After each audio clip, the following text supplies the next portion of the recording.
मायावती को ओवैसी का ऑफर 2027 से पहले बीएसपी और एआईएमआईएम गठबंधन की चर्चा तेज। दलित मुस्लिम समीकरण से बदलेगा यूपी, एआईएमआईएम ने बीएसपी के साथ चुनाव लड़ने की इच्छा जताई। सपा बीजेपी दोनों को चुनौती, ओवैसी की पार्टी ने मायावती का दिया बड़ा सियासी प्रस्ताव।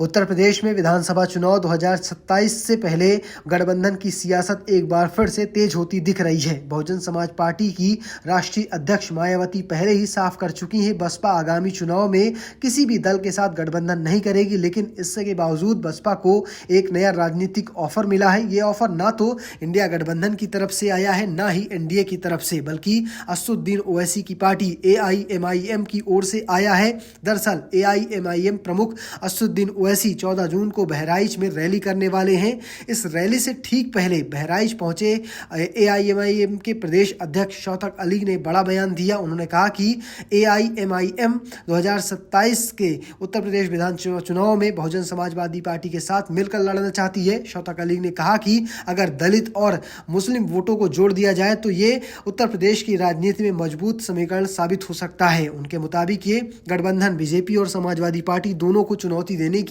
क्षमता रखता है।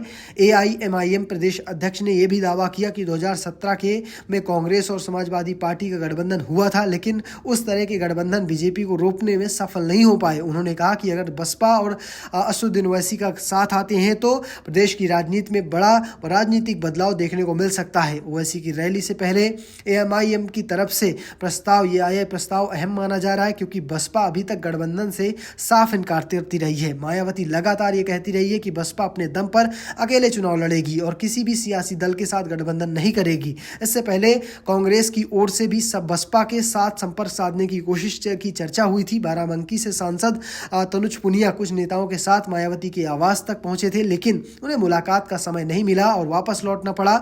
हालांकि कांग्रेस नेताओं ने कहा कि वो किसी राजनीतिक मकसद से नहीं बल्कि मायावती का हाल चाल जानने गए थे। लेकिन राजनीतिक जानकारों का मानना है कि कांग्रेस की ये कोशिश समाजवादी पार्टी के संदेश देना है कि राजनीति भी हो सकती है। कांग्रेस शायद ये दिखाना चाहती है कि अगर सपा सीट बंटवारे पर ज्यादा सख्त रूप अपनाती है तो उनके पास बसपा जैसा विकल्प मौजूद है। अब एआईएमआईएम के ऑफर्स ने यूपी की सियासत की एक और सवाल खड़ा कर दिया है। क्या मायावती अपना पुराना रुख बदलेंगी? क्या असदुद्दीन ओवैसी के साथ बसपा साथ आकर एक नया समीकरण तैयार करेगी, या फिर ओवैसी की पार्टी को भी बसपा की तरह वही जवाब मिलेगा जो कांग्रेस को मिला था? फिलहाल बसपा की ओर से इस प्रस्ताव पर अभी कोई भी आधिकारिक टिप्पणी सामने नहीं आई है, लेकिन ओवैसी की पार्टी के इस बयान ने 2027 से पहले यूपी में दलित मुस्लिम समीकरण, विपक्षी एकता और गठबंधन की राजनीति पर नई चर्चा जरूर छेड़ दी है। फिलहाल आप किसे देखते हैं, इसे क्या लगता है? क्या एक बड़ा गठबंधन होकर बसपा को के साथ आकर वैसी कुछ बड़ा कारनामा कर पाएंगे? नहीं, कमेंट बॉक्स में लिखना और पेज को फॉलो करना, चैनल को सब्सक्राइब करना बिल्कुल भूलना। धन्यवाद।